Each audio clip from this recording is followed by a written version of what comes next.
പറഞ്ഞാലും എനിക്ക് കുറ്റം പറയാൻ കുറേ എന്ത് ഇവരുടെ മനസ്സിൽ എനിക്കറിയാം. ഇവരുടെയൊക്കെ വീട്ടിൽ ചെന്ന് ഞാൻ എന്തെങ്കിലും കുശുമ്പായിരിക്കും അല്ലേ കുറച്ചൊക്കെ ഈ നെഗറ്റീവ് പറയാൻ. ഞാൻ എപ്പോഴും ചിന്തിക്കും ഞാൻ അവരുടെ വീട്ടിൽ ചെന്ന് അവരുടെ സത്യം പറഞ്ഞ എനിക്കിപ്പോ എന്താ അന്ന് ആ സൂചിച്ചാൻ ട്രോഫിയൊക്കെ എങ്ങനെ. എല്ലാവർക്കും നമസ്കാരം. രേണു സുധീർ രണസ് ഇങ്ങനെ ചർച്ചയിലോട്ട് പോയിക്കൊണ്ടിരിക്കണം. അണയാൻ പോകുന്നത് എങ്ങനെ കത്തും? ആളിക്കത്തും. വീഡിയോ ആദ്യമായി കാണുന്ന ചാനൽ ഇവന് വീട്ടിലേക്ക് ഹൈപ്പ് കൊടുക്കാനും മറക്കണ്ട.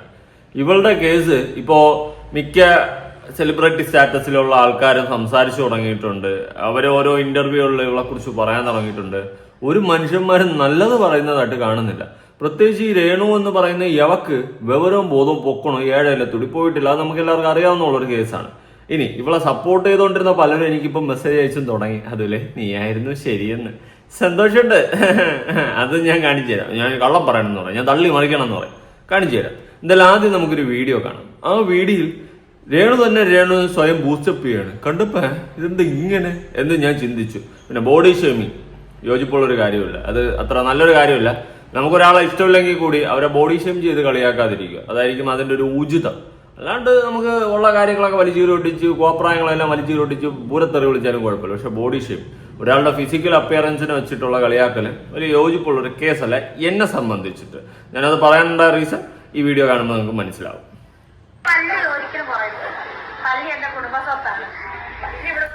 അതായത് രേണുവിന് ആൾക്കാർ പല്ലിയ പോലെ ഇരിക്കുന്നു, പല്ലി എന്നൊക്കെ പറഞ്ഞ് കളിയാക്കാറുണ്ട്. അതിന് വന്നിട്ട് പല്ലി എന്റെ കുടുംബ സ്വത്താണ്, പല്ലിന്റെ ഐശ്വര്യമാണ് എന്നൊക്കെ പറഞ്ഞുകൊണ്ട് റിപ്ലൈ കൊടുക്കുന്നുണ്ട്.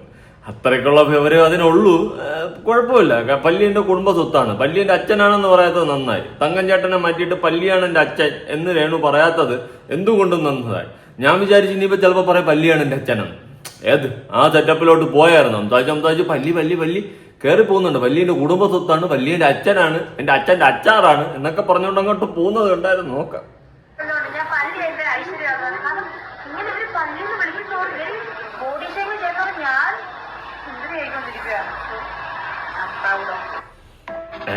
ബോഡി ഷെയിം ചെയ്യുന്നതോളും ഞാൻ ഇങ്ങനെ ഇരിക്കുകയാണ്. I am proud of you. Proud of you ആ എന്തോ ഒന്നുകൂടി പറ. നീ അത് പറ. കേട്ടില്ല, കൃത്യമായിട്ട് കേട്ടില്ല. ഒന്നുകൂടി കേൾക്കണം. ബാ.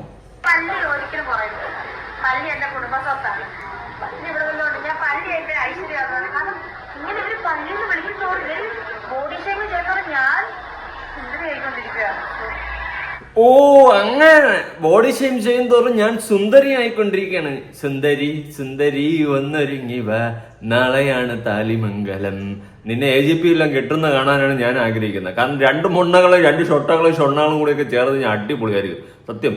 എങ്ങനെയെങ്കിൽ AJP അല്ലെങ്കിൽ ജോസ് പെരേര ഒന്ന് അപ്രോച്ച് ചെയ്യും. നിങ്ങൾ രണ്ടുപേരും ഒന്നിച്ച് ജീവിക്കുകയാണെങ്കിൽ ഈ കൊല്ലം സുധി എന്ന് പറയുന്ന വ്യക്തിയോട് ചെയ്യുന്ന ഏറ്റവും വലിയ നല്ല കാര്യമായിരിക്കും. വയ്യാത്തോണ്ടാ പറഞ്ഞത്. ഒന്ന് തീർത്തുകളാ. I am proud of you ആ. എന്തെങ്കിലും ആട്ടെ, അത് അവരെല്ലാം എമൗണ്ട് വിളിച്ച് പറയുന്നതായിരിക്കും. കുഴപ്പമില്ല. നമ്മൾ ആ രീതിയിൽ കണ്ടാൽ മതി. ഇപ്പോ കൊച്ചു പിള്ളേരെന്തെങ്കിലും കാട്ടിക്കൂട്ടി കഴിഞ്ഞാൽ നമ്മൾ ആ സെൻസിലല്ലേ എടുക്കത്തുള്ളൂ. അതുപോലെ ഓരോ ബോധം പൊക്കണം ഇല്ലാത്തവരെന്തെങ്കിലും കാട്ടിക്കൂട്ടി നമ്മൾ ആ സെൻസിൽ എടുത്താൽ മതി.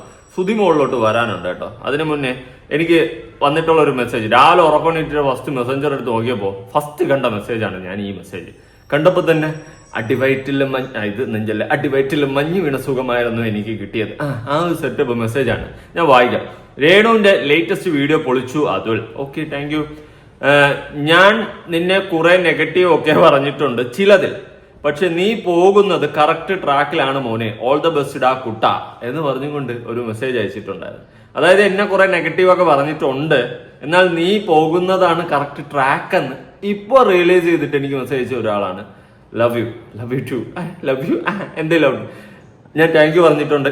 ഇപ്പോഴെങ്കിലും എന്നെ മനസ്സിലായല്ലോ എന്ന് പറഞ്ഞു. വളരെയധികം സന്തോഷം. കാരണം എന്തോ കുറെ ആൾക്കാർ ഇതുപോലെ തിരിച്ചറിയുന്നു, മനസ്സിലാക്കുന്നു. എനിക്ക് വേറെ മെസ്സേജുകളൊക്കെ ഇടയ്ക്കൊക്കെ ഇതുപോലെ വന്നിട്ടുണ്ട്. അതിലിടെ നീ പറഞ്ഞതാണ് ശരി, ഇപ്പോഴാണ് അവളുടെ തനി സ്വഭാവം അറിഞ്ഞത്, ഇവള് ഇങ്ങനെയാണെന്ന് നീ പറഞ്ഞതൊക്കെ ഉള്ളതാണെന്നും ഒക്കെ ഇപ്പോഴാണ് നമുക്ക് ബോധ്യപ്പെട്ട് തുടങ്ങിയത് എന്നൊക്കെ പറഞ്ഞിട്ട് ആൾക്കാരൊക്കെ എനിക്ക് മുന്നേക്ക് മെസ്സേജ് അയക്കും.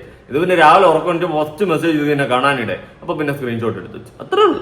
എന്തായാലും ആൾക്കാർ ഇതുപോലെ തിരിച്ചറിയുന്നു, റിയലൈസ് ചെയ്യുന്നു എന്നുള്ളൊരു കാര്യം നല്ലതാണ്. കാരണം ഇവള് ഇത് സോഷ്യൽ മീഡിയ ഒന്നും ഇതിനെ പുകച്ച് പുറത്ത് ചാടിയാണ്. ഇത് ഇവിടെ കിടന്ന് അപരാധങ്ങൾ കാണിക്കുന്നത് നിർത്തണം. ഇതിനൊരു തടയിടണം. അതാണ് എൻ്റെ ഒരു ആഗ്രഹം. ഇനി ദാസപ്പൻ കോഴിക്കോടിന് അപമാനമായിട്ട് ദാസപ്പന്റെ വീഡിയോ കാണാം. എനിക്ക് ഒരു അഭിപ്രായ വ്യത്യാസമുണ്ട്. അതായത് ഈ ബിഗ് ബോസ് സീസണിലുള്ള ആൾക്കാർ അവരെ ലോകം അവർ മാറ്റുന്ന രീതിയിൽ പല ആൾക്കാരും. അതായത് ദാസപ്പ പറയുന്നതെന്ന് വെച്ച് കഴിഞ്ഞാൽ ബിഗ് ബോസിൽ ഉള്ള ആൾക്കാർ അവരുടേത് മാത്രമായ ഒരു ലോകം, അവരുടേതായ രീതിയിൽ കറങ്ങുന്നു, അവരുടേതായ രീതിയിൽ കഴിക്കാൻ പോകുന്നു, അവരുടേതായ ലോകത്തിലോട്ട് പോകുന്നു. ഈ പറയുന്ന റണാസുനെ അങ്ങോട്ട് ആഡ് ചെയ്യുന്നില്ല എന്നുള്ള രീതിയിലുള്ള കാര്യമാണ് ദാസപ്പ പറയുന്നത്. എടാ എങ്ങനെയാടാ കൂടെ കൂട്ടും വെട്ടവളിയ, എങ്ങനെയാടാ ദാസപ്പ കൂടെ കൂട്ടും? നീ അതാദ്യം പറ. ഇതിനെയൊക്കെ കൂടെ കൂട്ടാൻ പറ്റുമോ?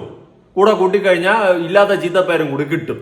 നിനക്കൊക്കെ കിട്ടിയതുപോലെ നീയൊക്കെ വാങ്ങിച്ചു വെച്ചോണ്ടിരിക്കുന്നത് പോലെ ബാക്കിയുള്ളവർക്കും കിട്ടും. പിന്നെ അത്യാവശ്യം കുറച്ച് ക്വാളിറ്റി നിലവാരം എന്തെങ്കിലുമൊക്കെ വേണം കൂടെ കൂട്ടണമെങ്കിൽ. നിനക്കൊക്കെ പറ്റും. നിന്റെയൊക്കെ യൂണിവേഴ്സിൽ ഇതിനെയൊക്കെ പിടിച്ചോണ്ടിരിക്കാനും നിനക്കൊക്കെ ഇരിക്കാനും പറ്റും. അല്ലാണ്ട് സാധാരണ മാന്യമായിട്ട് സമൂഹത്തിൽ നിലവിലയോടെ ജീവിക്കുന്ന ആൾക്കാർക്ക് പറ്റത്തില്ല. ബിഗ് ബോസിലുള്ളവർ ഇവളെ കൂട്ടുന്നില്ല, അതാണ് അവരുടെ പരാതി. രേണു പക്ഷെ ഡിഫറെന്റ് ആണ്. രേണു പുറത്തെല്ലാവരുമായിട്ടാണ്. അങ്ങനെയല്ല, രേണു ഡിഫറെന്റ് ആയത് എങ്ങനെയാ? അവരടുപ്പിക്കുന്നില്ല, അതാണ് അതിന്റെ സത്യം. ബിഗ് ബോസിൽ ഉണ്ടായിരുന്ന ബാക്കി കണ്ടസ്റ്റന്റുമാര് അടുപ്പിക്കുന്നില്ല. ഈ കഴിഞ്ഞ സീസൺ തന്നെ എടുക്കാം, രേണു ഉണ്ടായിരുന്ന സീസൺ. അനുമോള് അവൾ അടുപ്പിക്കും, അവള് കോപ്പടിപ്പിക്കും. അവളെ ചൊറിയാൻ വേണ്ടിയിട്ട് എന്തൊക്കെയോ വിളിച്ചു പറഞ്ഞാൽ അവള് തിരിച്ച് അണ്ണാക്കി കൊടുത്ത് വിട്ടിട്ടുണ്ടായിരുന്നു. അവളൊക്കെ അത്യാവശ്യം നല്ല നിലയും വിലയും ക്വാളിറ്റിയോടെ ജീവിക്കുന്നവരാണ്. അതുകൊണ്ട് ഇതിനെയൊന്നും പറഞ്ഞിട്ട് കാര്യമില്ല. ഇതിനെയൊന്നും ആരും അടുപ്പിക്കത്തില്ലടാ. നിങ്ങളുടെ യൂണിവേഴ്സിൽ പിടിച്ചിരുത്തും, അല്ലാണ്ട് ഒരു മനുഷ്യൻ ഇതിനൊന്നും അടുപ്പിക്കത്തില്ല. ബിഗ് ബോസ് ഇറങ്ങി കഴിഞ്ഞ ആൾക്കാരെന്ത് ചെയ്യും? അവരൊരു 10 പേരെ മാത്രമേ ലോകം, അവർ 10 പേര് മാത്രം റീല്, അവർ 10 പേര് ഒരു കൂട്ടായ്മ. അതെ, അവരുടേതായ രീതിയിൽ അവരുടേതായ കൂട്ടായ്മയിൽ പോവും. നിന്നെ ഒന്നും അടുപ്പിക്കാൻ കൊള്ളത്തില്ല. അടുപ്പിച്ച് കഴിഞ്ഞാൽ അവർക്കും കൂടി ചീത്തപ്പേര് കിട്ടും. എന്തോന്നേ എടാ, കള്ളനെ പിടിച്ച് കൂടെ നിർത്തി കഴിഞ്ഞാൽ നമുക്ക് കള്ളനെന്ന് ചീത്തപ്പേര് കിട്ടത്തില്ല. അതുപോലെ തന്നെയാണ് കണ്ട കോപ്പിൽ അപരാധങ്ങളെ കാണിക്കുന്ന അവരാധികളെ പിടിച്ച് കൂടെ നിർത്തി കഴിഞ്ഞാൽ അവരാധി എന്ന് അവർക്കും പേര് കിട്ടും. അതുകൊണ്ടാണ് അവരാരും ആഡ് ചെയ്യാത്ത, കൂടെ നിർത്താത്ത. നീ അതിൽ കണ്ട് അസൂയപ്പെട്ടിട്ട് ഒരു കാര്യമില്ല ദാസപ്പ. എടാ മോനെ ദാസാ, എന്തുവാടാ ഇങ്ങനെ കിടന്ന് അസൂയപ്പെടാതെടാ കുട്ടാ. അയ്യേ, എന്തോന്നടാ കൊച്ചു പിള്ളേരെ പോലെ അവര് മാത്രം ചായ കുടിക്കാൻ പോകുന്നുണ്ട്, അവര് മാത്രം ചോറുണ്ണാൻ പോകുന്നുണ്ട്. എടാ അത് അവരുടെ കാര്യം. വിവരം ബോധം പൊക്കണമുള്ളവരെ ഇതുപോലെയുള്ള ചവറുകളെ കൂടെ കൂട്ടാതെ അവരുടേതായ ലോകത്ത് അവരുടേതായ കാര്യങ്ങൾ നോക്കിപ്പോ. അതിന് കണ്ണുകടി കാണിച്ചിട്ട് കാര്യമില്ല. അയ്യേ എന്തോന്ന് മൊണ്ണേടാ നീ.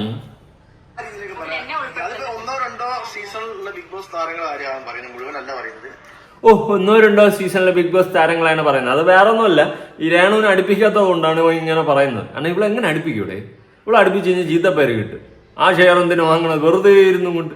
അതുകൊണ്ടാണ് ആരും അടുപ്പിക്കാത്തത്. അത്രേ ഉള്ളൂ. അത് മനസ്സിലാക്കാനുള്ള കോമൺ സെൻസ് ആദ്യം കാണിക്കും. ബോധമില്ലാത്തമാരെ. നിന്റെ ഭാര്യ പോലും നിന്നെ അടുപ്പിക്കത്തില്ല. അതെന്താ? അവരൊരു ടീച്ചറാണ് പോലും, ഒരു അധ്യാപികയുടെ ഭർത്താവാണ് ഈ അഴിഞ്ഞാട്ടം സോഷ്യൽ മീഡിയയിൽ കിടന്ന് കാണിക്കുന്നത്. നാളെ നിനക്കൊരു മകളുണ്ടെന്ന് പറയുന്നുണ്ട്. ആ മകളുടെ അവസ്ഥയാണ് ഞാൻ ആലോചിക്കുന്നത്. ഇതെല്ലാം ഫേസ് ചെയ്യണം. നിന്റെ അപ്പൻ ഇങ്ങനത്തെ ഒരുത്തനാണല്ലോ എന്നുള്ള ക്വസ്റ്റ്യൻ അടക്കം ആ കുട്ടി ഫേസ് ചെയ്യേണ്ട ഒരു ഘട്ടത്തിലോട്ട് പോകും. അയ്യോ അവസ്ഥ.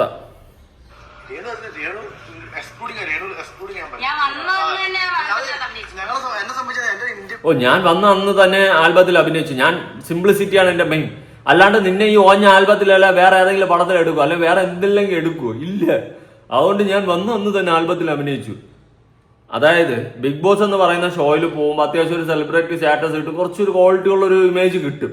എന്നാൽ അതിനെ മെയിൻറ്റെയിൻ ചെയ്ത് പോലും കൊണ്ടുപോകാൻ അറിയാത്ത വന്നിട്ട് ഇപ്പുറത്ത് വന്നിട്ട് വീണ്ടും മറ്റേ തീട്ടം പിടിച്ച ആൽബങ്ങളിൽ അഭിനയിച്ച് നാറിയ പേര് സമ്പാദിച്ച് ഈ അട്ടയെ പിടിച്ച് മെത്തയെ കിടത്തി അത് വീണ്ടും തീട്ടക്കുഴിയിലേ പോകൂ എന്ന് പറയുന്നത് പോലെ രേണുവിനെ പിടിച്ച് ബിഗ് ബോസിൽ കിടത്തി അത് വീണ്ടും വന്നിട്ട് തീട്ട ആൽബങ്ങളിൽ അഭിനയിച്ച് കണ്ട അപരാധങ്ങൾ കാട്ടിക്കൂട്ടി നടക്കുന്നത് തന്നെ പതിവാക്കി.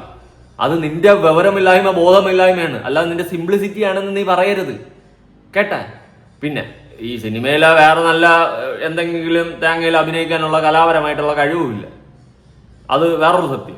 ചുമ്മാ കുറെ കോപ്രായങ്ങൾ കാട്ടിക്കൂട്ടും, അല്ലാണ്ട് എന്നെങ്കിലും അഭിനയിക്കാൻ നിനക്കറിയാവോ? പിന്നെ നീ ഇതുപോലത്തെ നെഗറ്റീവായാലും വൈറലാവുന്നത് കൊണ്ട് ആൾക്കാർ നിന്നെ എടുത്ത് വെച്ച് ഷൂട്ട് ചെയ്യുന്നു, അഭിനയിപ്പിക്കുന്നു, അല്ലാണ്ട് ഒരു തേങ്ങയുമില്ല. അതാണ് അതിന്റെ മറ്റൊരു സത്യം. പേഴ്സണെ സംബന്ധിച്ച് നമുക്ക് എല്ലാവരും നല്ല ബന്ധമാണ്. ആ ഒരു ബന്ധത്തിന്റെ കാര്യത്തിൽ അടുത്ത മുഴുവൻ സീസൺ ഞാൻ കുറ്റപ്പെടുന്നില്ല. 12 സീസണിൽ നടക്കുക അവരെ മാത്രം അതിന് നിന്റെ അഭിപ്രായം ആർക്ക് വേണോടാ? ഇവിടെ നിന്നെ ആരെങ്കിലും ഇവിടെ കണക്കിലെടുത്തിട്ടുണ്ടാടാ? ചുമ്മാ വന്ന് കൊണയടിച്ചിട്ട് ഒരു കാര്യമില്ല. നിന്നെ ഒന്നും കണക്കിലേ എടുത്തിട്ടില്ല. അതാദ്യം നീ മനസ്സിലാക്കി.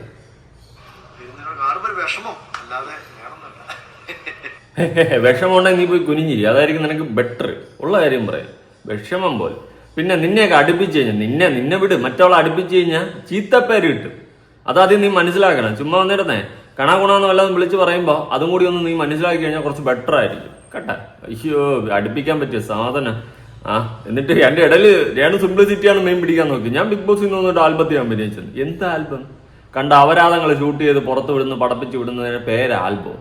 എന്തോന്നേ സർട്ടിഫിക്കറ്റ് വാങ്ങി പോയി, അതായിരിക്കും നല്ലത്. അയ്യോ ദാസപ്പന്റെ നിപ്പ് നോക്കും. നിന്നെ പിന്നെ എടുത്തോളാം. ഇനി വേറൊരു വീഡിയോ ആണ്. എന്ത് പറഞ്ഞാലും കുറ്റം പറയാൻ എന്തെങ്കിലും മനസ്സിൽ എനിക്കറിയില്ല. ഇവരുടെയൊക്കെ വീട്ടിൽ ചെന്ന് ഞാൻ എന്തെങ്കിലും നീ നമ്മുടെ വീട്ടിൽ വന്ന് എന്തെങ്കിലും ചെയ്തിട്ടുണ്ടെങ്കിൽ നിന്റെ അടിച്ച് അല വീറി എടുത്ത് വെളിയിൽ എറിയായിരുന്നു, മതിലിന്റെ അപ്പുറത്ത് കിണ്ടി എടുത്തറിയാതെ. സത്യമുള്ള കാര്യം പറയാം. പക്ഷെ സോഷ്യൽ മീഡിയ ഇവിടെ ആർക്കും വീഡിയോ ഇടാം എന്ന് വെച്ചിട്ട് നീ നാട്ടുകാരുടെ മുന്നിലേക്ക് കുറെ അപരാധങ്ങൾ മാത്രം പടച്ചു വിടുന്നത് കാണുമ്പോൾ ചൊറിഞ്ഞു വരുന്നുണ്ട്. ഉള്ള കാര്യം പറയല്ലോ മുത്തേ, സത്യം ഉള്ള കാര്യം പറയാം. നീ നേരത്തെ പറഞ്ഞ പോലെ വീട്ടിൽ വന്നിട്ടാണ് നീ എന്തെങ്കിലും അപരാധം കാണിച്ചത്, അടിച്ച് കിണ്ടി ചുരുട്ടി മണ്ടക്കി എടുത്ത് ജോടിച്ച് മണ്ടക്കി കുത്തി തിരിയെടുത്ത അപ്പുറത്തെ മതിലിന്റെ വെളിയിൽ അറിയായിരുന്നു. പക്ഷെ നീ നാട്ടുകാർ മൊത്തം കാണി സോഷ്യൽ മീഡിയ ഇങ്ങനെ തൊലച്ച് നാറാണത്താക്കി വച്ചയക്കുന്ന കാണുമ്പോ സഹിക്കുന്നില്ലടാ. സഹിക്കാത്തോണ്ട് പറഞ്ഞതാ. എന്തിനാണ് ഈ സോഷ്യൽ മീഡിയ നീ ഇങ്ങനെ തൊലച്ച് നാറാണത്താക്കുന്നത്? ഒന്ന് പോയി തരുമോ? ഒന്ന് പോയി തരുമോ? വല്ല എസ്മേല സിഗ്മേല പോയി നില്ലേ? അതാണ് പറ്റിയത്. ദയവ് ചെയ്തിട്ട് ഈ സോഷ്യൽ മീഡിയ തുലയ്ക്കാതെ ഉള്ള കാര്യം പറയാം. എന്നിട്ട് നിന്നെ നാട്ടുകാരെല്ലാം കുറ്റം പറയുന്നുവെന്ന്. ഇനി നാട്ടുകാരെല്ലാരും ഒന്നാണെങ്കിൽ നിന്നെ കുറ്റം പറയുന്നുണ്ടെങ്കിൽ ആദ്യം ഒന്ന് ഇരുന്ന് ചിന്തിക്കും നീ എന്ത് കോപ്രായാണ് കാട്ടിക്കൂട്ടുന്നതെന്ന്. അല്ല നാട്ടുകാരെ മൊത്തം തിരിച്ചു കുറ്റം പറയാണ്ട് നാട്ടുകാരെല്ലാവരും നിന്നെ ഇങ്ങനെ പറയുന്നുണ്ടെങ്കിൽ എന്താണ് അതിന്റെ റീസൺ എന്ന് ഒന്ന് ഇരുന്ന് ചിന്തിക്ക്. നന്നാവാൻ പറ്റുമെങ്കിൽ നന്നാവ്. അല്ല നീ നാട് വിട്ടു പോകണമെന്ന് ഈ ഭൂലോകത്തില്ലാതാവണമെന്ന് ആരും പറയുന്നില്ല.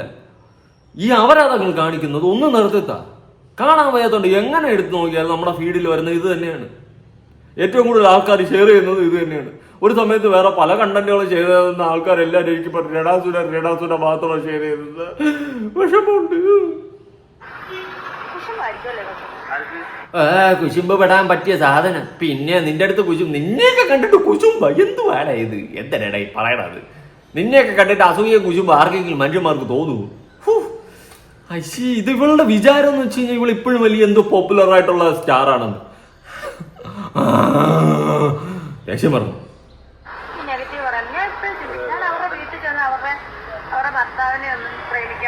ഓ പിന്നെ ഇനി ബാക്കിയുള്ള സ്ത്രീകളുടെ വീട്ടിൽ പോയിട്ട് ഭർത്താവിനെ പ്രേമിക്കാൻ കയറി ചെന്നുകൂടാ. അടിച്ചവളമാരെ അട്ടി അമ്മിക്കഴ എടുത്ത് ഇടിച്ചെടുത്ത് വെളിയേറി. നീ എന്ത് തേങ്ങയാ പറയുന്നേ? മക്കളെ പിടിക്കാൻ പോണില്ലെന്ന് നീ എന്ത് തേങ്ങയുടെ പറയുന്നേ? ഇവക്ക് വയ്യേ?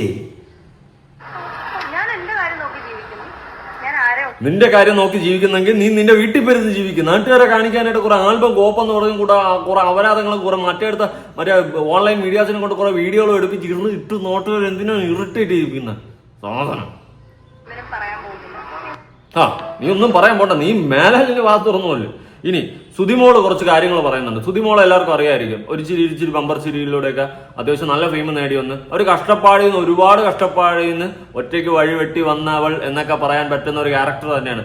അത്യാവശ്യം നല്ല രീതിയിൽ ഒന്നുമില്ലായ്മയിൽ നിന്നും അവർ കഷ്ടപ്പെട്ട് അധ്വാനിച്ച് കഷ്ടപ്പെട്ട് അവരുടേതായ രീതിയിൽ ഓരോ വീഡിയോസും കാര്യങ്ങളും ചെയ്ത് ഒരു ചിരി ബമ്പർ ചിരിയിലൂടെയൊക്കെ ഫെയിം നേടി വന്ന് അത്യാവശ്യം ഇപ്പൊ സെറ്റപ്പ് ആയിട്ടുണ്ട്. അവരൊരു സ്ത്രീയാണ്. ഒന്നുമില്ലായ്മയിൽ നിന്നും ജീവിച്ചു വന്നവരാണ്. അവരെ കണ്ട് പഠിക്കും. ഇതുപോലുള്ള സ്ത്രീകളെ കണ്ട് രേണാസുനെ പഠിക്ക്. അല്ലാണ്ട് കണ്ട കോപ്പിലെ അപരാധങ്ങൾ ആൽബവും മറ്റോ കോപ്പ് തരികിട പരിപാടികളും കാണിച്ച് നാട്ടുകാരെ കണ്ടി പൊടിയിട്ട് നാട്ടുകാരെ പറ്റിച്ച് മൂഞ്ചിച്ച് ജീവിക്കുന്ന ഈ പരിപാടി ഒന്നും നിർത്തില്ല. ഈ സുതിമോള് അവരെന്ത് ക്വാളിറ്റിയുള്ള സ്ത്രീയാ? എന്ത് ക്വാളിറ്റിയുള്ള സ്ത്രീയാ? അവർ നല്ല നല്ല രീതിയിൽ കഷ്ടപ്പെട്ട് ഒരുപാട് സഫർ ചെയ്തിട്ടാണ് അവർ ഇന്ന് ഈ നിലയിൽ എത്തിയിട്ടുള്ളത്. ഞാൻ ആദ്യം മുതലേ ഇവരെയൊക്കെ വീഡിയോസ് ഞാൻ കണ്ടിട്ടുള്ളതാണ്. അവരുടെയൊക്കെ വീടിന്റെ അവസ്ഥയും കാര്യങ്ങളെല്ലാം ഞാൻ കണ്ടിട്ടുള്ളതാണ്. നിനക്കൊക്കെ കയറി കിടക്കാൻ നല്ലൊരു വീട് വെച്ച് തന്നപ്പോഴും നിനക്കൊക്കെ കൂന്തളത്തു. ആർക്ക്? രണു സുധിക്ക്. ഒരു വെള്ളം കയറുന്ന വീട് ഞാൻ പഴയ വീഡിയോകളൊക്കെ കണ്ടിട്ടുണ്ട്. ഞാൻ റിയാക്ട് ചെയ്തിട്ടുള്ള ഒരു വ്യക്തിയാണ്. അങ്ങനെ വളരെയധികം കഷ്ടപ്പാടിയുന്നവർ കയറി വന്നിട്ടുള്ളവരാണ്. നിനക്കൊക്കെ കുന്തളിപ്പ് തിന്നിട്ട് എല്ലിൻ്റെ കയറിയിട്ട് അവിടെ നിന്ന് കുത്തും. അതാണ് നിന്റെയൊക്കെ പ്രശ്നം. രണാസുനയുടെ പ്രശ്നം അതാണ് മെയിൻ. ഒന്നും പറയാനില്ലടേ. ഇങ്ങനെയും കുറെ കാട്ടപരാധിത്തനങ്ങൾ കാണിച്ചു കിടക്കുന്ന കുറെ കോപ്പില സാധനങ്ങൾ ഈ സമൂഹത്തിൽ ബാക്കിയാകുന്നു എന്ന് കാണുമ്പോഴുള്ള ഒരു വിഷമം മാത്രമേ ഉള്ളൂ. എന്തായാലും സുതിമോള് രണാസുനയ്ക്ക് ഇട്ട് താങ്ങുന്നുണ്ട്. കുറച്ച് കാര്യങ്ങൾ പറയുന്നുണ്ട്, കേട്ട് നോക്കാം. സത്യം പറയുന്നതിന് ഇപ്പൊ എന്താ അന്ന് സൂചൻ ട്രോഫിയൊക്കെ ഇങ്ങനെ എടുത്ത് അവാർഡൊക്കെ കൊണ്ട് കട്ടിന്റെ അടിയിലൊക്കെ ഇട്ടപ്പോ എനിക്ക് നോണ പറയാല്ല. എനിക്ക് മനസ്സിൽ അതായത് സുധിച്ചേട്ടന്റെ ട്രോഫി എടുത്ത് കട്ടിന്റെ അടിയിൽ ഇട്ടിരുന്നപ്പോ അത് കണ്ടപ്പോ സുധിമോക്കും വിഷമം തോന്നി. ഇതെല്ലാവരും റിയാക്ട് ചെയ്തൊരു കാര്യമാണ്. കാരണം എടാ ഇപ്പൊ നമുക്ക് വേണ്ടപ്പെട്ട ഒരാളുടെ അതെന്ത് വോട്ടവർ എന്ത് സാധനമാട്ടോ ട്രോഫി എന്ന എക്സാമ്പിൾ വയ്ക്കാം. ട്രോഫി ഇരിക്കുകയാണ്. അപ്പൊ ഞാനും നമുക്ക് വേണ്ടപ്പെട്ട ഒരാളുടെ ട്രോഫി ഇരിക്കുന്നു, നമ്മുടെ ട്രോഫി ഇരിക്കുന്നു. നമുക്ക് വേണ്ടപ്പെട്ട ഒരാൾ ഈ ഭൂലോകത്ത് ഇല്ലാതായി കഴിഞ്ഞാൽ നമ്മൾ കൂടുതൽ ഇമ്പോർട്ടൻസ് കൊടുക്കുന്ന ആരുടെ ട്രോഫിക്കായിരിക്കും? അവരുടെ ട്രോഫിക്കായിരിക്കും. അവർ ജീവിച്ചിരുന്നു കഴിഞ്ഞാൽ ചിലപ്പോൾ നമ്മൾ കൊടുക്കത്തില്ല ഇമ്പോർട്ടൻസ്, നമ്മളെ ട്രോഫി ടോപ്പിലിരുന്നാൽ മതി നമ്മൾ ചിന്തിക്കുക. പക്ഷെ അവർ ഈ ഭൂലോകത്ത് നിന്ന് ഇല്ലാതായി കഴിഞ്ഞാൽ അവരുടെ സാധനങ്ങൾക്കായിരിക്കും നമ്മൾ കൂടുതൽ ഇമ്പോർട്ടൻസ് കൊടുക്കുന്നത്. അവിടെ നമ്മുടെ ട്രോഫി എന്തെങ്കിലും ഉണ്ടെങ്കിൽ ചിലപ്പോൾ നമ്മളെടുത്ത് മാറ്റും, നമ്മുടെ കാര്യങ്ങളെല്ലാം മാറ്റും. നമ്മൾ അവരെ അത്രയും സ്നേഹിക്കുന്നുണ്ട്, നമ്മുടെ ലൈഫിൽ അവർക്ക് അത്ര ഇമ്പോർട്ടൻസ് ഉണ്ടായിരുന്നു എങ്കിൽ മാത്രമേ നമ്മൾ ആ ഒരു ഇമ്പോർട്ടൻസ് കൊടുക്കത്തുള്ളൂ. അതാദ്യം മനസ്സിലാക്കുക. അങ്ങനെ എന്ത് ചെയ്യും? നമ്മൾ അവരുടെ ട്രോഫി ആയിരിക്കും എടുത്ത് വെക്കുന്നത്, നമ്മുടെ ട്രോഫി ചിലപ്പോൾ എടുത്ത് കട്ടിൻ്റെ അടിയിലിടും. പക്ഷെ ഇവിടെ നേരെ തിരിച്ച് നമ്മളുടെ ലൈഫിൽ നമ്മൾ ആൾക്കാണോ ഇമ്പോർട്ടൻസ് കൊടുക്കുന്നത്, അത് നമുക്കാണെങ്കിൽ നമ്മൾ നമ്മളെ ആയിരിക്കും കൂടുതൽ ഇമ്പോർട്ടൻസ് കൊടുത്തെടുത്ത് വയ്ക്കുന്നത്. അല്ലെങ്കിൽ വേണ്ടപ്പെട്ട ആരെങ്കിലും ഈ ഭൂലോകത്ത് നിന്ന് ഇല്ലാതായി കഴിഞ്ഞാൽ അവരുടെ കാര്യങ്ങൾക്കാണ് ഇമ്പോർട്ടൻസ് കൊടുക്കുന്നതെങ്കിൽ അവരുടെ ട്രോഫി ആയിരിക്കും എടുത്ത് വയ്ക്കുന്നത്. അല്ലേ? ഇവിടെ രണാസുന ഇതെന്താ, സുധിച്ചേട്ടൻ എന്ന് പറഞ്ഞ് വീഡിയോയ്ക്ക് മാത്രം വന്നിരുന്ന് പറയുകയും എന്നാൽ കണ്ട ഇന്റർവ്യൂകൾ കഴിഞ്ഞിട്ട് ഇറങ്ങി പോകുമ്പോൾ അങ്ങനെ ചത്തത് നന്നായെന്ന് പറയുന്ന ടീം ആയതുകൊണ്ടും എന്ത് പറയും, ഈ സാധനങ്ങൾ സുധിച്ചേട്ടന്റെ ട്രോഫി എടുത്ത് കട്ടിന്റെ അടിയേറി അവളുടെ ട്രോഫി എടുത്ത് മേശപ്പുറത്ത് വയ്ക്കും. അതന്ന് കിച്ചു ആ വീഡിയോ എടുത്തതുകൊണ്ട് അത് പുറത്തായി. അപ്പൊ ഇവക്ക് സുധീരുടെ അടുത്ത് ഒരു സ്നേഹവും ഒരു കോപ്പും ഇല്ല. അതാദ്യം മനസ്സിലാക്കുക. ഒരു ഇന്റർവ്യൂ കഴിഞ്ഞ് ഇറങ്ങിയിട്ട് ഇവള് ആങ്കറിന്റെ അടുത്ത് പറഞ്ഞിട്ട് പോയ കാര്യം എന്റെ ചെവിയിൽ എത്തിയതാണ്. അതുകൊണ്ട് കൂടുതൽ ഇവളെ കിടന്ന് കൊണയടിക്കുമ്പോൾ എനിക്ക് ചൊറിഞ്ഞു വരുന്നത്. ഇവളുടെ ക്യാരക്ടർ എന്താണെന്ന് വ്യക്തമായിട്ട് എനിക്ക് അറിഞ്ഞിട്ടാണ് ഞാൻ കിടന്ന് കൊണയടിക്കുന്നത്. എന്തായാലും ഇപ്പോഴെങ്കിലും കുറച്ച് ആൾക്കാരെങ്കിലും തിരിച്ചറിയുന്നുണ്ടല്ലോ എന്ന് കാണുമ്പോൾ ഒരു സമാധാനം. അപ്പോൾ അവർക്ക് ചെറിയൊരു ഇഷ്ടക്കേട് തോന്നി. ആർക്കായാലും തോന്നൂടാ, തോന്നുന്നു വെച്ച് കഴിഞ്ഞാൽ അങ്ങനെയാണ്. പിന്നെ സുധിച്ചേട്ടന്റെ സ്പ്രേ മറ്റേ കോപ്പാണ് തേങ്ങയാണ് തൊലിയാണെന്ന് പറഞ്ഞുകൊണ്ട് നടന്നിട്ട് അയ്യേ ഇത് എത്രയോ ഒരു നാറ്റമാണെന്ന് ആരെങ്കിലും പറയൂടാ? ഇത് ആ വ്യക്തിയായിട്ടൊരു റിയൽ സ്നേഹം ഉണ്ടായിരുന്നെങ്കിൽ അങ്ങനത്തെ ഒരു വാക്ക് അവൾ ഉപയോഗിക്കുമായിരുന്നു. ഇല്ല, അതെല്ലാം അവൾ ഉപയോഗിച്ച്. എന്നിട്ട് ഇത് മനസ്സിലാക്കാത്ത കുറെ അന്തം വേട്ടവാളയന്മാര് വേട്ടവാളത്തികളുണ്ട്. ഇഷ്ടക്കേട് തോന്നിയിട്ടുണ്ട്. അപ്പൊ എനിക്ക് തോന്നിയിട്ടുണ്ട് ചിവി എന്തൊരു ഇതാണ്. ആ പുള്ളിക്കാരുടെ ട്രോഫി മാറ്റിയിട്ടാണ് തള്ളയൊന്നും ഞാൻ ഓർത്തില്ല. ഇവർക്ക് അവരുടെ ട്രോഫി മാറ്റിയിട്ടാണെങ്കിലും കട്ടിലടി വെച്ച സാധനം ഇവിടെ വെക്കാമായിരുന്നു എന്ന് ചിന്തിച്ചിട്ടുണ്ട്. ആ ഒരു വിഷമം. കാരണം ഞാൻ ആ സുധിച്ചേട്ടനെ അത്ര സ്നേഹിക്കുന്നുണ്ട്.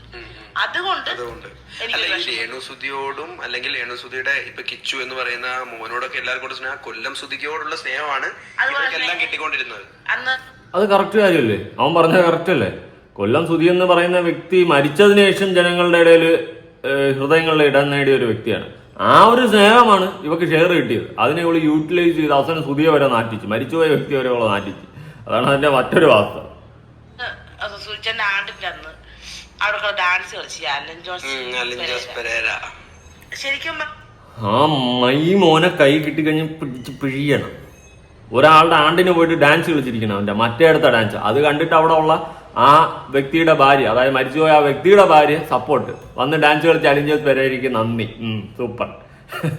വധൂരികളെ ഒരു കൂട്ടായ്മയാണ് രേണുസുതി ആൻഡ് ടീം. ഞാൻ രേണുസുതി ചേച്ചി പറയാമായിരുന്നു ഇങ്ങനെയുള്ള സിറ്റുവേഷൻ അല്ല. അത് പറയാമായിരുന്നു. ഞാനും വിമർശിച്ചിട്ടുള്ള കാര്യം, ഞാൻ നേരിട്ടുള്ള കാര്യം. അത് നിങ്ങൾ കാണിച്ച ഭയങ്കര മണ്ടത്തരവും അതിനേക്കാൾ വലിയ ആഭാസമായി. ഇങ്ങനെ കൈ അടിച്ചിട്ടാണ് പുള്ളിക്കാരി പറഞ്ഞത് ഇന്ന് ഇവിടെ കളിച്ചത്. ഒരു കമന്റ് ഒക്കെ പുള്ളിക്കാരി പറയാറുണ്ടായിരുന്നു പുള്ളിക്കാരൻ കളിച്ചപ്പോൾ. പക്ഷെ അത് അങ്ങനെയല്ല. എടാ നമുക്ക് ശരിയാണ്, നീ എൻജോയ് ചെയ്തോ, കുഴപ്പമില്ല. നമ്മൾ പേഴ്സ സമയങ്ങളിൽ നമ്മൾ ഷൂട്ടിംഗ് സമയത്തൊക്കെ ശരി, എനിക്ക് കുഴപ്പമില്ല. ഇന്ന് എന്റെ ഭർത്താവ് മരിച്ച ദിവസമാണ്. ഞാനൊരു ഇപ്പൊ പറയുമായിരിക്കും, ഞാൻ കുലശ്രീയാന്ന് വല്ലതും അങ്ങനെ വല്ലതും പറയായിരിക്കും. ഞാനൊരു വീട്ടമ്മ ആയതുകൊണ്ട് ഞാൻ സാധാരണ ജനലിൽ നിന്നും ചിന്തിക്കുന്നതുകൊണ്ടായിരിക്കാം ഞാൻ വലിയ ഇങ്ങോട്ടൊന്നും സൊസൈറ്റി വന്ന് ഫാഷനായിട്ട് ജീവിക്കുന്ന ഒരാളാകാത്തോണ്ടും ആയിരിക്കാം എനിക്ക് അങ്ങനെ തോന്നിയത്.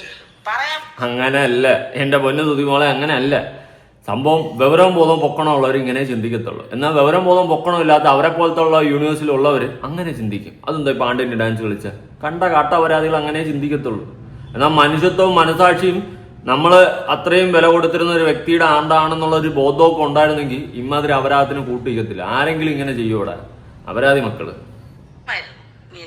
അത് എല്ലാവർക്കും ഒരു കോമൺ ആയിട്ട് എല്ലാവർക്കും തോന്നിയ ഒരു കാര്യമാണ്. അത്ര ആ ഒരു ഇഷ്ടക്കേട് എനിക്കുണ്ടായിരുന്നു. പക്ഷെ അവരെ എനിക്കിഷ്ടമാണ്. പേഴ്സണലി അവരത്ര നെഗറ്റീവ് കമന്റ്സ് വന്നിട്ട് ഇത്ര ജനങ്ങൾ അവരെ ഒറ്റയ്ക്ക് കുത്തി വലിച്ചു ചെയ്തിട്ടും അവര് തോറ്റു കൊടുത്തില്ലല്ലോ. അതിനുള്ള സാമാന്യ ബോധം പോലും അതിനില്ല. അതാണ് അതിന്റെ വാസ്തവം. ഓക്കെ, രേണുവിനെ കുറിച്ച് സുധിമോള് പറഞ്ഞത് കേട്ടല്ലോ. ഇനി മിക്കവാറും സുധിമോക്കിട്ട് കൊട്ടിക്കൊണ്ട് രേണു രംഗത്ത് വരും. അതെനിക്ക് പറയും. കാരണം അവൾക്ക് അതാണല്ലോ സ്ഥിരം പണി. അവളെ നെഗറ്റീവ് ആരെങ്കിലും പറഞ്ഞു കഴിഞ്ഞാൽ അപ്പൊ ഇറങ്ങും ഈ ഒരു സെറ്റപ്പ്. എന്തായാലും സുധിമോള് കറക്റ്റായിട്ട് കാര്യങ്ങൾ പറഞ്ഞിട്ടുണ്ടായിരുന്നു. എടാ എല്ലാവർക്കും ഇത് തന്നെയാണ് അഭിപ്രായം.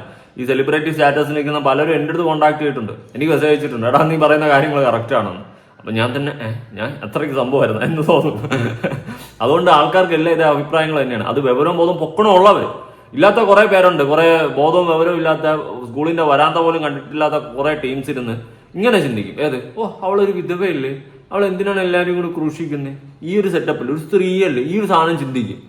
ഇത് ചിന്തിക്കുന്നത് കൊണ്ടാണ് വിഷയം. നമ്മൾ അങ്ങനെയല്ല ചിന്തിക്കേണ്ടത്. ഇമാതിരി കാട്ടാപ്പുകൾ കാട്ടിക്കൂട്ടിയതും ഇവളുടെ റിയൽ ക്യാരക്ടർ അറിയാവുന്ന ഒരു വ്യക്തി എന്ന നിലയ്ക്ക് പറയുന്നത് ആദ്യം ഒന്ന് ചിന്തിക്കുക. എന്നിട്ട് നിങ്ങൾ എന്നെ തോക്കി കയറി വെടിവെക്കാൻ നോക്കുക. അല്ലാണ്ട് ചുമ്മാ എന്നെ കയറി വെടിവെച്ചിട്ട് ഒരു കാര്യമില്ല. ഉള്ള കാര്യം പറയാമല്ലോ, ഇത് നന്നാവത്തില്ല. എങ്കിലും ഒന്ന് ഒഴിച്ചു മാറ്റാൻ പറ്റിക്കഴിഞ്ഞാൽ അത്രയും വലിയ നല്ല കാര്യമെന്ന് ഞാൻ പറയത്തുള്ളൂ. ഇനി പല്ലിയെ കൊന്നാൽ കേസുണ്ടോ എന്ന് രണ. അതായത് ഈ പല്ലി എന്ന് പറയുന്ന സാധനം പറഞ്ഞ് ബോഡി ഷെയിം ചെയ്യുന്നത് എനിക്ക് ഒരു യോജിപ്പില്ല കേട്ടോ, സീരിയസ്ലി. അത് വലിയ നല്ല കാര്യമൊന്നുമല്ല. ഒരാളുടെ ഫിസിക്കൽ അപ്പിയറൻസിനെ വെച്ചിട്ട് നമ്മൾ കളിയാക്കാതിരിക്കുക. അവൾ ചെയ്യുന്ന കോപ്രായങ്ങളെയും കാട്ടാപ്പുകളെയും വിളിച്ച് പറയുക, അത് ഓക്കെയാണ്. പക്ഷേ ഫിസിക്കൽ അപ്പിയറൻസ് അത് ദൈവം ജന്മം തന്നല്ലടാ. ബാക്കി നമ്മളുടെ ക്യാരക്ടറാണ് നമ്മുടെ കയ്യിലിരിപ്പ്, അതിനെ പറ്റിയിട്ട് പറയുക. അല്ലാണ്ട് ദൈവം തന്ന ആ ഒരു ഫിസിക്കൽ അപ്പിയറൻസിനെ കളിയാക്കരുത്. അവിടെ ഈ സൗന്ദര്യം എന്ന് പറയുന്ന ഒന്നുമല്ല ഒരിക്കലും. അത് ഫിസിക്കൽ അപ്പിയറൻസ് കണ്ടിട്ട് ഒരിക്കലും നമ്മൾ ഒരാളെ കളിയാക്കൽ ആക്ഷേപിക്കരുത്. സൗന്ദര്യം എന്ന് പറയുന്നത് നമ്മൾ ഒരു ആക്സിഡന്റ് ഉണ്ടായി തീരാവുന്നതേ ഉള്ളൂ. ഒന്ന് ഒരഞ്ഞെണീറ്റ് കഴിഞ്ഞാൽ അവിടെ തീർന്നു. പിന്നെ സൗന്ദര്യമില്ല, ഒരു കോപ്പുമില്ല. എന്തിന് ഒരു തടിയൊന്ന് തലന്ന് കഴിഞ്ഞാൽ തന്നെ തീർന്നടാ. സൗന്ദര്യം ബോഡിയുടെ സൈസ് മെലിഞ്ഞിരിക്കുന്നു അങ്ങനെയൊന്നും പറഞ്ഞ് കളിയാക്കരുത്. അതത്ര ഫെയർ അല്ല. അത് ഓരോരുത്തരുടെ ഇതിലുള്ളതാണ്, ജനറ്റിക്കൽ ജന്മന ഉള്ള സംഭവമാണ്. അത് നമ്മൾ കളിയാക്കാൻ പാടില്ല. അത് നല്ലതല്ല. അത് നാളെ നമുക്ക് ബാധിക്കും. അല്ലെങ്കിൽ നമ്മുടെ വേണ്ടപ്പെട്ടവർക്ക് അത് ബാധിക്കുമ്പോൾ, അല്ലെങ്കിൽ അവര് അതുപോലെയൊക്കെ ഇരിക്കുമ്പോൾ ചിലപ്പോൾ നമുക്കത് ഫീലാവും. അതുകൊണ്ട് ആരെയായാലും, അത് ശത്രുവിനെ ആയാലും ബോഡി ഷെയിം ചെയ്യില്ലെന്നേ ഞാൻ പറയത്തുള്ളൂ. പക്ഷെ ഇവക്ക് ഇട്ട് കൊടുക്കാനുള്ള മറുപടികൾ നമുക്ക് ഒരുപാടുണ്ട്. അതിട്ട് കൊടുക്കാമല്ലോ. ഈ പല്ലി പുല്ലി എന്നൊക്കെ പറഞ്ഞ് കളിയാക്കേണ്ട കാര്യമില്ല. അവളാണെങ്കിൽ അധികം കയറി പിടിച്ചുകൊണ്ട് ബോഡി ഷെയിമിങ്ങേ എന്ന് പറഞ്ഞുകൊണ്ട് വിളിക്കും. അതങ്ങനത്തെ കോപ്പില ഏർപ്പാടാണ്.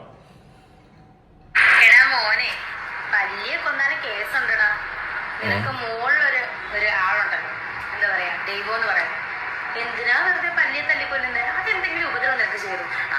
നീ ഉദ്ദേശിച്ച എന്നെയാണല്ലോ, ഞാനാണല്ലോ നിന്റെ പല്ലി. ചളു അടിക്കുന്നതിന് ഒരു കുറവില്ല. ഒന്നീ ചളു അടിക്കാൻ പാടി, അല്ലാതെ ചുമ്മാ വന്നിരുന്നിട്ട് പല്ലിയെ കൊഞ്ഞ ദൈവം മുകളിലൊരാളുണ്ട് പിന്നെ നീ എന്നെയാണല്ലേ പല്ലിയെന്ന് ഉദ്ദേശിച്ചത്. എന്തോന്നടേ എനിക്ക് പോടായി.